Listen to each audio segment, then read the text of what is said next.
जय हिंद दोस्तों, स्वागत है आप लोगों को मृत्युंजय रिसर्च सेंटर में। आशा है कि आप लोग अच्छे होंगे। दोस्तों आज हम लोग बिहार दरोगा का सेट करने वाले हैं जो 29/11/2020 को मुख्य परीक्षा के तौर पर लिया गया था। तो चलिए बिना समय को बर्बाद किए अपने आज प्रश्न की ओर बढ़ते हैं।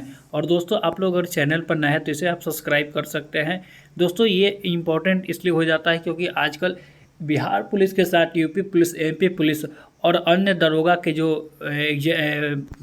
वैकेंसी आने वाली है, तो उसके लिए तो ये काफ़ी महत्वपूर्ण हो जाती है क्योंकि सारा क्वेश्चन इसी से रिलेटेड। ये स्पेशल दरोगा का सेट है तो इसका ये मतलब नहीं कि स्पेशल दरोगा का ही क्वेश्चन ये है। जैसे कि पहले क्वेश्चन देख लेते हैं, अंतर्राष्ट्रीय महिला दिवस। तो ये लगभग हर एग्जाम में पूछा गया दोस्तों का अंतर्राष्ट्रीय महिला दिवस कब मनाया जाता है। तो इसका राइट आंसर की बात किया जाए तो 8 मार्च होगा, ऑप्शन बी। अगले प्रश्न की ओर देखते हैं। अगला प्रश्न है कि नौजवान सभा का स्थापना किसने किया था। तो नौजवान सभा का स्थापना भगत सिंह ने किए थे, ऑप्शन डी इसका राइट आंसर हो जाएगा। प्रश्न संख्या 3 है कि भारत में वरीयता के सही क्रम चुनिए। तो इसका वरीयता के क्रम दोस्तों हो जाता है, पहले राष्ट्रपति, फिर उपराष्ट्रपति हो जाते हैं, फिर प्रधानमंत्री हो जाते हैं, उसके बाद फिर राज्यों के राज्यपाल हो जाते हैं, और फिर भूतपूर्व जो राष्ट्रपति होते हैं वो हो जाते हैं। इस हिसाब से देखा जाए तो ऑप्शन सी इसका राइट आंसर हो जाएगा, ऑप्शन सी।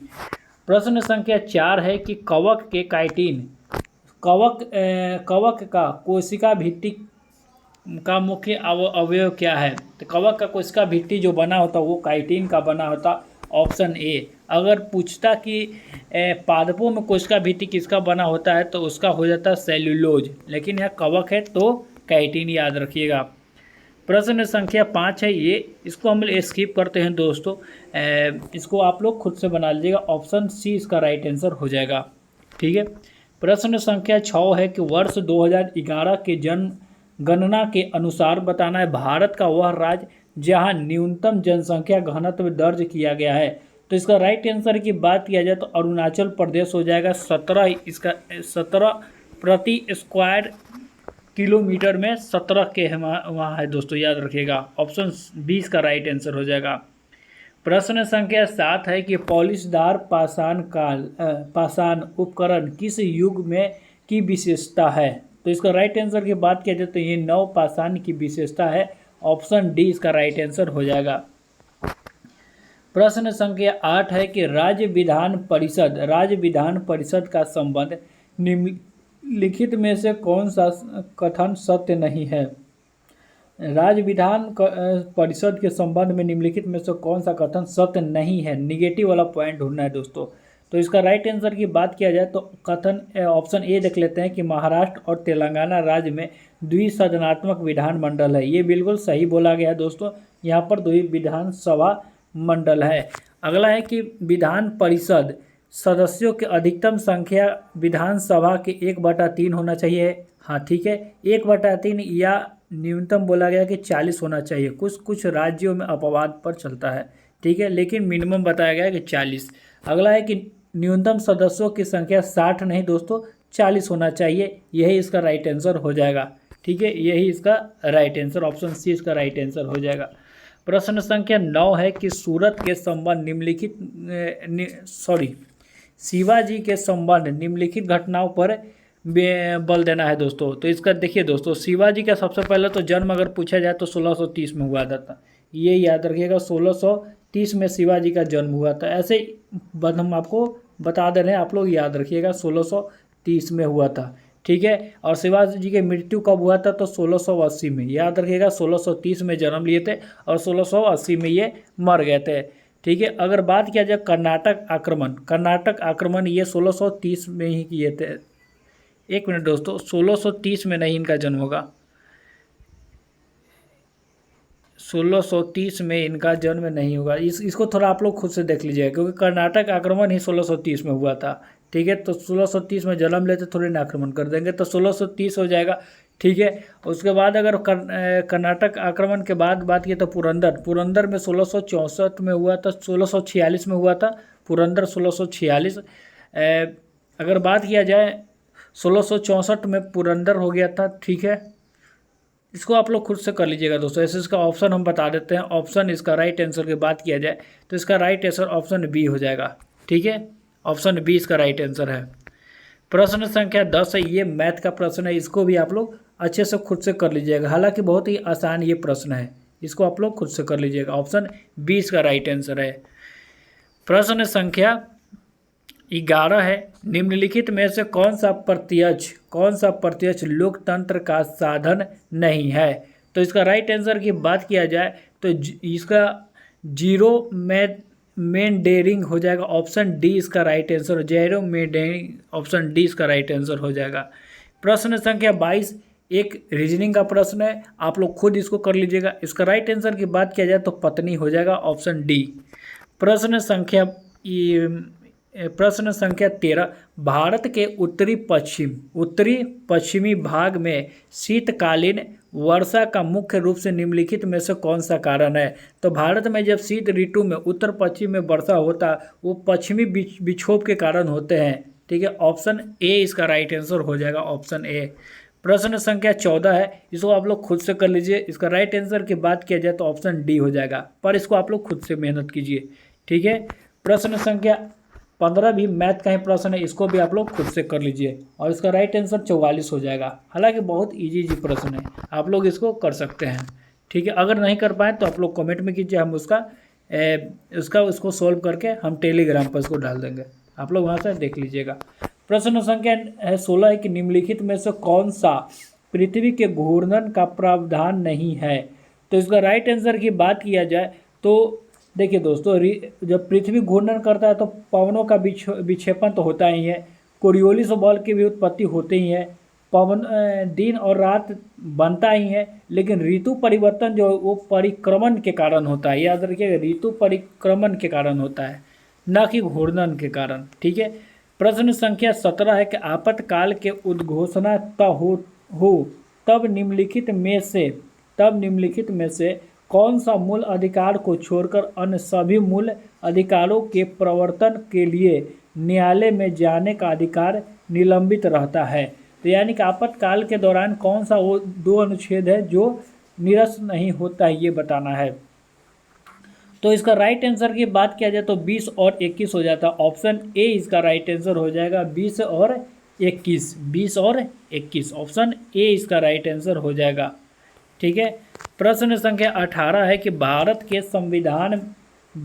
के संविधान की निम्नलिखित में से कौन सी अनुसूची द्वारा स्वायत्त शासित जिला परिषद के स्थापना का प्रावधान है? तो इसका राइट आंसर की बात किया जाए तो 6ठी अनुसूची हो जाएगा। तीसरी अनुसूची में क्या है दोस्तों, याद रखिए, तीसरी अनुसूची में शपथ है, 10वीं अनुसूची में क्या है, 10वीं अनुसूची में दल बदल है, ये भी याद रखिएगा। और 8वीं में क्या है, 8वीं में भाषा है। ठीक है, प्रश्न संख्या 19 है कि एफ्ला बीस का उत्पादन होता है। एफ्ला बीस का उत्पादन कवक के द्वारा होता है, याद रखिएगा, एफ्ला बीस का उत्पादन कवक के द्वारा होता है। एफ्ला बीस का उत्पादन कवक के द्वारा होता है। ठीक है, प्रश्न संख्या 20 है कि राज्यसभा के सदस्य चुने की प्रक्रिया ग्रहण होती है। अच्छा, बताना कि राज्यसभा के सदस्यों को चुनाव जो होता है, वो प्रक्रिया कहाँ से ली गई है बताना संविधान में। तो ये दक्षिण अफ्रीका से लिया गया है, ऑप्शन बी इसका राइट आंसर हो जाएगा, दक्षिण अफ्रीका।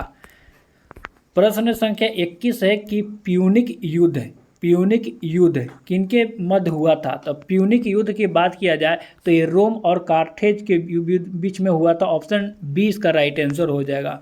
प्रश्न संख्या 22 है कि अनुवांशिकी विकास जिसमें केंद्रक के 47 क्रोमोसोम एक क्रोमोसोम बढ़ गया तो उसको क्या कहते हैं? तो इसका राइट आंसर की बात किया जाए तो इसे क्वाइनीफेल्टर सिंड्रोम कहते हैं, ऑप्शन ए इसका राइट आंसर हो जाएगा। प्रश्न संख्या 23 है कि निम्नलिखित में से मुख्यमंत्री के विषय में कौन सा सही नहीं है? तो नहीं है ये बताना है, कौन सा सही नहीं है। तो बात देखिए, अंतर्राज्यीय परिषद के सदस्य ये होते हैं, बिल्कुल ठीक है। अगला है कि राष्ट्रीय विकास परिषद के सदस्य, तो राष्ट्रीय विकास परिषद के भी ये सदस्य होते हैं, ठीक है। अगला है कि राज्य योजना बोर्ड के अध्यक्ष भी होते हैं, ठीक है।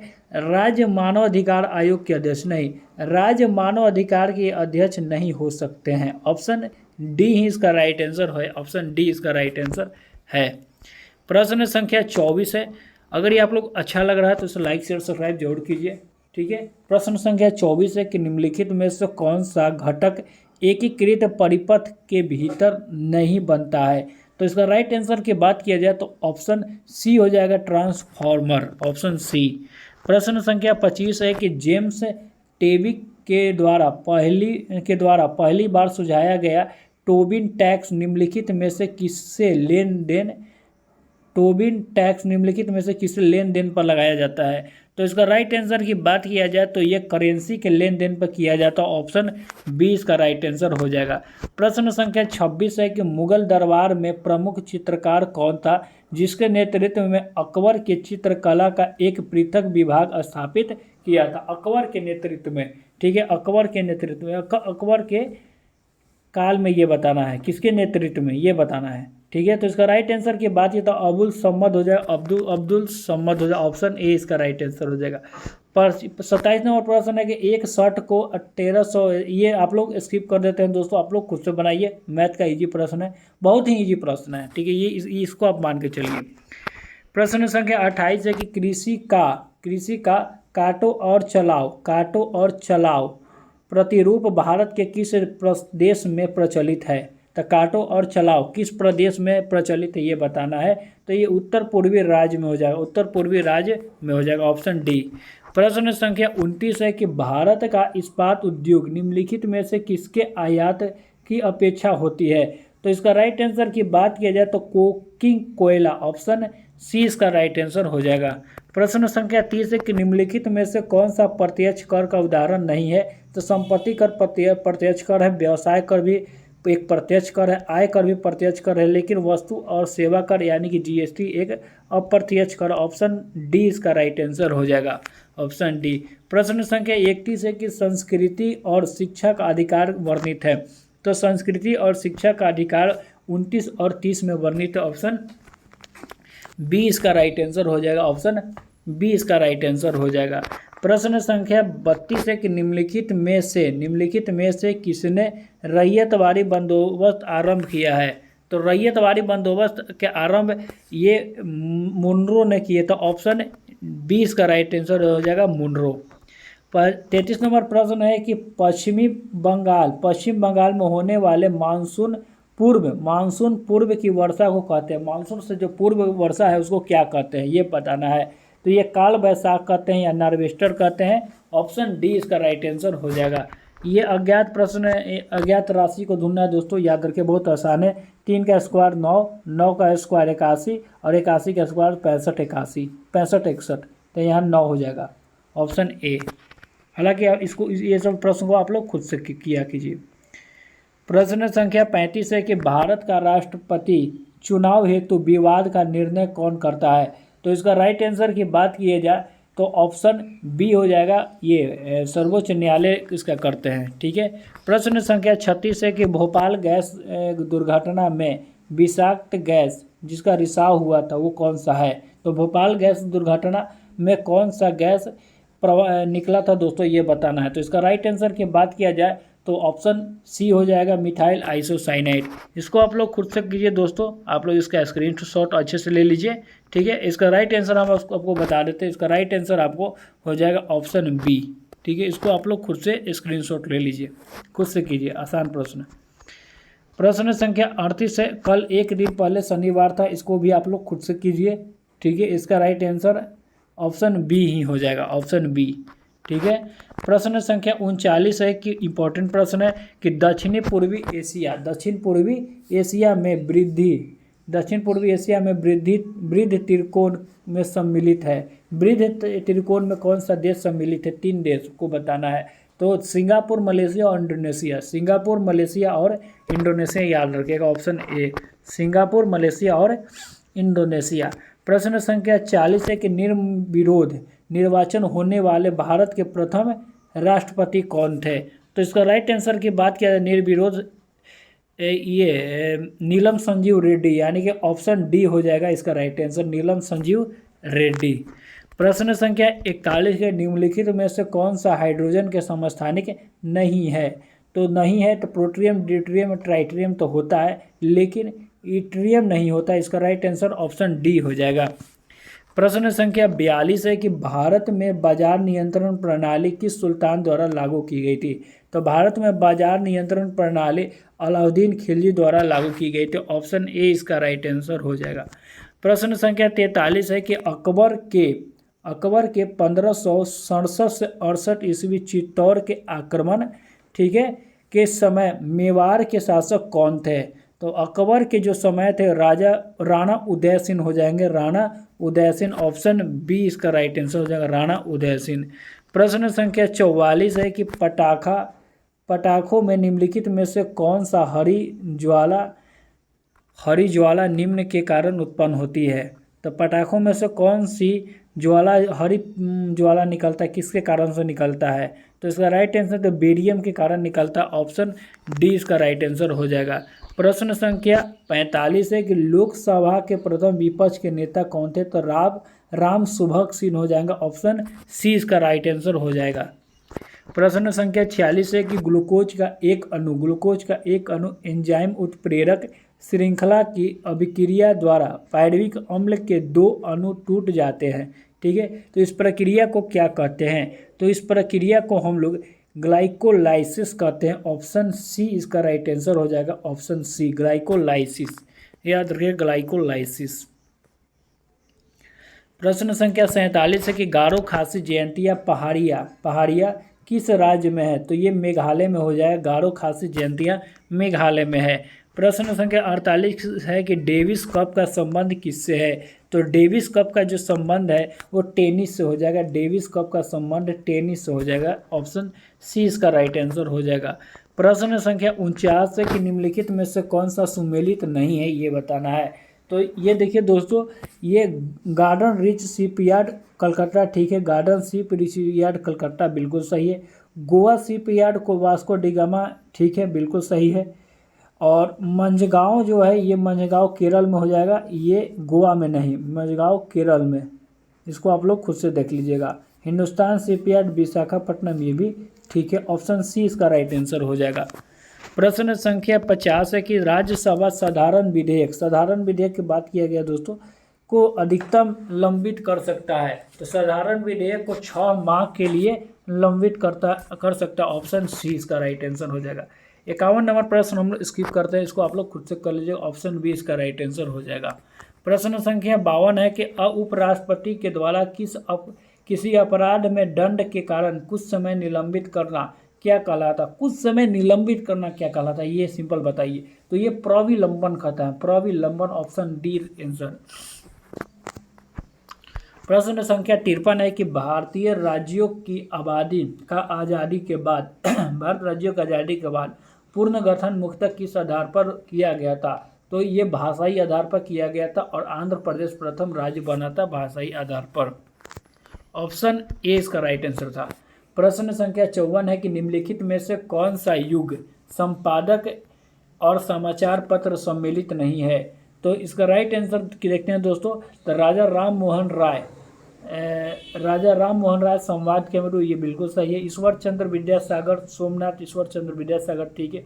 अमृत बाजार मोतीलाल घोष, ठीक है, ये भी ठीक है। अमृत बाजार मोतीलाल घोष बिल्कुल सही है। सर्वेंट ऑफ सोसाइटी बाल Gangadhar Tilak, servant of society, इस एनी बेसेंट नहीं हो जाएगा, एनी बेसेंट नहीं। संवाद कैमुदी राजा राम मोहन राय, ठीक है। तो यानी कि ऑप्शन डी ही इसका राइट आंसर हो जाएगा। Option D. प्रश्न संख्या 55 स्किप कर देते हैं दोस्तों, इसका राइट आंसर की बात करते हैं तो इसका राइट आंसर आपका हो जाता है ऑप्शन बी। प्रश्न संख्या 56 है निम्नलिखित में से कौन सा कैबिनेट मिशन के सदस्य नहीं था? कैबिनेट मिशन का सदस्य नहीं था तो क्रिप्स, लॉरेंस और अलेक्जेंडर आया था, यानी कि विलियम वार्ड इसका राइट आंसर, ये नहीं था, विलियम वार्ड इसका सदस्य नहीं था। प्रश्न संख्या 57 है कि भ्रूण और गर्भाशय के बीच संवहन संपर्क बनाने वाली संरचना को कहते हैं? तो इसका राइट आंसर की बात किया जाए तो इसका राइट आंसर हो जाएगा प्लेसेंटा, प्लेसेंटा यानी कि अप्रा, ऑप्शन ए प्लेसेंटा याद रखिएगा, ठीक है, ऑप्शन ए इसका राइट आंसर है। प्रश्न संख्या 58 है कि मिनी माता रोग निम्नलिखित में से किसके सेवन के कारण होता है। तो मिनी माता रोग जो है ये पारा यानी कि मरकरी के कारण होता है, ऑप्शन डी बी इसका राइट आंसर हो जाएगा, मरकरी। प्रश्न संख्या 59 है कि प्रेरित विद्युत धारा बल का परिणाम चुंबकीय फ्लक्स के में समय के साथ होने वाले परिवर्तन की दर को क्या कहते हैं। बराबर, सॉरी एक मिनट, फिर से इसको पढ़ते हैं, थोड़ा ध्यान कहीं और चल गया था, ठीक है। को प्रश्न है कि प्रेरित विद्युत वाहक बल का परिणाम चुंबकीय फ्लक्स में समय के साथ होने वाले परिवर्तन के दर के बराबर होता है, यह कथन किसका है। तो ये कथन की बात किया जाए दोस्तों, तो ये कथन हो जाएगा ऑप्शन सी, फैराडे के विद्युत चुंबकीय प्रेरण के नियम है, ऑप्शन सी इसका राइट आंसर हो जाएगा। प्रश्न संख्या 60 इजी प्रश्न है, इसको आप लोग खुद से कर लीजिए, सी इसका राइट आंसर आपको आएगा। प्रश्न संख्या 61 है कि भारत में तटीय सीमा वाले राज्यों की संख्या कितनी है। तो भारत में वर्तमान में कुल 9 राज्य हैं जो तटीय सीमा बनाती है। स्टार्ट करें तो अगर पश्चिम से अगर स्टार्ट करें तो केरल हो जाएगा, कर्नाटक होगा, गोवा हो जाएगा, उंगली पर गिनते जाइए, केरल, कर्नाटक, गोवा, महाराष्ट्र, गुजरात हो जाएगा, राजस्थान नहीं होगा दोस्तों, ठीक है। तो इधर से हो गया। अब पूरब की दिशा में बढ़ते हैं तो तमिलनाडु, आंध्र प्रदेश, उड़ीसा, पश्चिम बंगाल हो जाएगा आपको, ठीक है। तो ये 5 और 4 9 हो गया आपका, 9 इसका राइट आंसर हो जाएगा। इस सबको याद आपको होना चाहिए। प्रश्न संख्या 62 की पादशाहनामा की रचयिता कौन थे। तो पादशाहनामा के रचयिता जो हो जाएंगे अब्दुल हमीद लाहौरी, ऑप्शन सी, पादशाहनामा अब्दुल हमीद लाहौरी। प्रश्न संख्या 63 है कि निम्नलिखित में से भारत का कौन सा नदी ज्वारमुख बनाती है। तो इसका राइट आंसर की बात किया जाए तो ये तापी हो जाएगा, ऑप्शन बी इसका राइट आंसर हो जाएगा, तापी। प्रश्न संख्या 64 है कि गांधी सागर बांध निम्नलिखित में से किसका हिस्सा है। तो गांधी सागर जो बांध है वो चंबल नदी का हो जाएगा, ऑप्शन ए इसका राइट आंसर हो जाएगा, गांधी सागर चंबल नदी का हो जाएगा, जो राजस्थान में, ये भी आप लोग याद रखिएगा, चंबल। ये आपको स्किप करते हैं दोस्तों, इसको आप लोग खुद से कीजिए, ऑप्शन ए इसका राइट आंसर हो जाएगा। इसको हम लोग स्किप करते हैं, ये इसको आप लोग खुद से कीजिए, आसान प्रश्न है, ऑप्शन बी इसका राइट आंसर हो जाएगा। प्रश्न संख्या 67 देखते हैं कि निम्नलिखित राज्यों में से किस एक कैबुल लामजाओ राष्ट्रीय उद्यान स्थित है। तो ये मणिपुर में हो जाएगा, ऑप्शन सी इसका राइट आंसर हो जाएगा। प्रश्न संख्या 68 है कि निम्नलिखित में से किस गवर्नर जनरल ने व्यक्तिगत का सिद्धांत यानी कि हड़प नीति का, इसको सिद्धांत बोला जाता है, डॉक्ट्रिन ऑफ लैप्स के साथ जुड़ा हुआ था। तो ये लॉर्ड डलहौजी जुड़ा हुआ था, ऑप्शन बी इसका राइट आंसर हो जाएगा। प्रश्न संख्या 69 है कि निम्नलिखित में से भारत के सदाबहार वन कहाँ पाए जाते हैं। तो भारत में सदाबहार वन की बात किया जाए तो ये असम में पाए जाएंगे, ऑप्शन ए इसका राइट आंसर हो जाएगा। प्रश्न संख्या 70 है कि एक स्वस्थ मनुष्य का रक्तचाप होता है। तो एक स्वस्थ मनुष्य का 120/80 mmHg होता है, ऑप्शन डी। प्रश्न संख्या 71 है कि सुंदर वन जाने जाते हैं। तो सुंदर वन को हम लोग मैंग्रोव वन के भी नाम से जानते हैं, यानी कि ऑप्शन ए इसका राइट आंसर हो जाएगा। प्रश्न संख्या 72 है कि यॉर्कर शब्द का संबंध किससे है। तो ये शायद आप सबको को पता होगा, यॉर्कर का संबंध क्रिकेट से है, ऑप्शन ए इसका राइट आंसर हो जाएगा।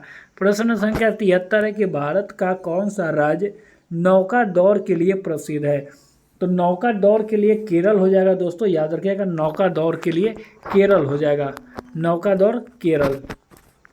प्रश्न संख्या 74, इसको आप लोग खुद से कीजिए, आसान प्रश्न है, ठीक है। और इसका राइट आंसर की बात किया जाए तो ऑप्शन बी हो जाएगा, ऑप्शन बी हो जाएगा।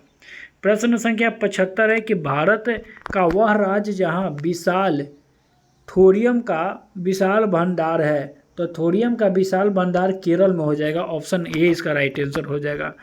प्रश्न संख्या 76 है कि कंबोडिया निम्नलिखित में से किस भौगोलिक और सांस्कृतिक व राजनीतिक उप विभाग में आता है। तो कंबोडिया के बात किया गया दोस्तों, तो कंबोडिया के बात किया जाए तो ये दक्षिण पूर्वी एशिया में हो जाएगा, दक्षिण पूर्वी एशिया में हो जाएगा। प्रश्न संख्या 77 है कि आत्मीय सभा के संस्थापक कौन थे। तो आत्मीय सभा के संस्थापक राजा राम मोहन राय हो जाएंगे। आत्मीय सभा राजा राम मोहन राय। प्रार्थना समाज को पूछा गया तो प्रार्थना अगर समाज को बोला गया तो प्रार्थना समाज का स्वामी ये ज्योतिबा फुले हो जाएंगे। प्रार्थना समाज ज्योतिबा फुले। लेकिन